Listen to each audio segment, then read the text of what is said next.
So, yan na mga idol. Bit-bit ko na siya. Nilagyan ko ng stick para hindi siya mapitpit. Ganyan siya. Tapos, hahanap tayong mga idol ng magandang pupwestuhan natin para magawa to. Kasi, so, yan, dito tayo nakahanap ng pwesto mga idol. Kaso, medyo malakas talaga yung hangin mga idol. Pero, tignan natin. Kaya na to. Oh, nilipat na. Lakas na hangin. Wait ko lang. So yun mga idol, hinapol natin yung papel di hapon natin kasi talaga ang lakas ng hangin yan nga mga idol. Pagbalik ko dyan talagang nakabusangot na ako mga idol. Kasi nga talaga sobrang lakas ng hangin. Tapos talagang nakailang habol ako dyan mga idol. Sobrang hirap talagang gumawa ng ng bouquet. Tapos ganyan, sobrang lakas ng hangin mga idol. Syempre yung mga gamit natin, di ba? Syempre, mga liparin ba talagang, hindi ko na alam kung anong gagawin ko. Tignan mo na naman mga idol, hinangin na naman. Yan na naman, hinahabol ko na naman. Buti sana kung malapit lang hanggang doon yung hinahabol ko mga idol. Talagang naiinis na ako dyan. Yung nakabusangot na ako.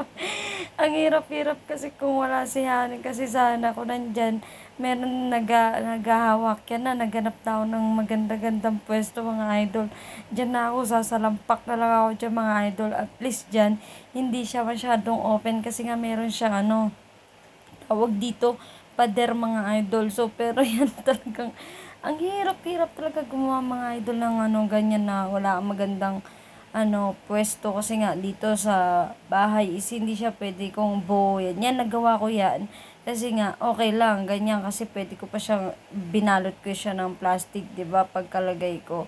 Pero kasi yung tawag dito, yung mga ganyang design na yan, mga idol, is hindi pwede. Kasi nga, makikita ng amo natin, syempre, diba, mahirap na rin. Hindi naman, wala naman sigurong masama, pero parang, nahihiya lang din ako mga idol na, syempre, ay basta hindi ko ma-explain, hindi naman siya magagalit siguro, baka nga matutuwa siya, diba? Kasi nga, biruin mo, nakagawa ako ng ganyan mga idol. Pero, hindi ko alam sa akin, basta nahihiya ako.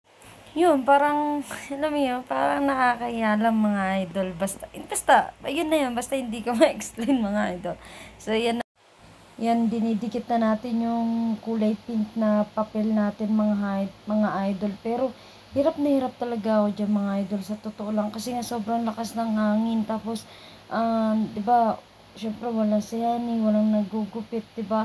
Kaya, gupit ako. Tapos, syempre maghihiwalay na matatanggal na naman. Kasi nga sobrang lakas ng hangin. Talaga nililipad-lipad siya mga idol. Kaya, ang tagal ko siyang ginawa. Biruin mo yun, nagsimula ako ng 9:30 mga idol Natapos ako nito mga 11 na.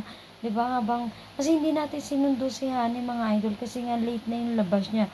So pag inintay natin si Hani bago natin gawin yun, wala na, tanghali na talaga tayo makakagawa at makakarating dun sa venue ng celebration ni Bro Wengski. Kaya nauna na ako sa Marine Parade, dyan ako nakahanap ng pwesto dyan sa HDB, dyan sa Marine Parade para gumawa niyan mga idol. Kaya talagang sobrang talaga ng pagkagawa ko niya mga idol.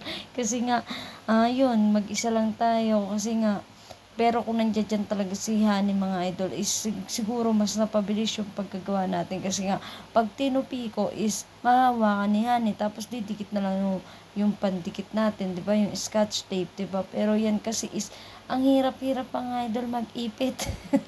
Pero, thanks God naman is successful talaga yung ating ginawa. Muntik na talaga ako sumuko dahil talaga sa hangin mga idol. Kasi nga, sobrang hirap talagang gawin pag ang lakas-lakas ng hangin. Siyempre, biruin mo naman yan mga idol. Open air yan, diba? Talagang, ay naku, buti na talaga mga idol, mahaba yung pasensya natin. Sana all. Pero yan mga idol, tapos na talaga. Thank you sa tiwala, Bro Wengski and Bro CJ. Happy birthday sa'yo, bro. Sana magustuhan mo tong munting regalo ni Bro CJ para sa'yo. Happy birthday.